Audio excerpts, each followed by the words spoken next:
আজকে আমি বানাবো সিমাই। দুধটারে আমি আরো থিন বানানোর জন্য ওর মধ্যে দেব গুঁড়ো দুধ। আমি আমুল দুধ পাইনি, তাই এই দুধ ব্যাস। দুধ অনেক গাঢ় হয়ে গেছে, আরো গাঢ় করার জন্য আমি এই গুলানো দুধটা এমনি গরু দুধের মধ্যে ঢেলে দেবো। এই মা গুলিনি কিন্তু কিছুক্ষণ যাবৎ চেষ্টা করার পরে যেইটুকু গুলানো হয়েছে ওইটুকুই যথেষ্ট, কারণ এর থেকে ধৈর্য আমার বেশি নেই। দেখো তো পরিমাণে মশা যে আমি উপরে উঠে বসলাম।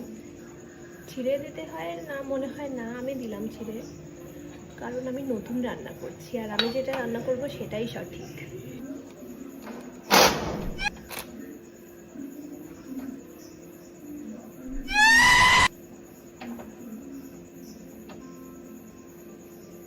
ও এটা জ্বালানোই ছিল।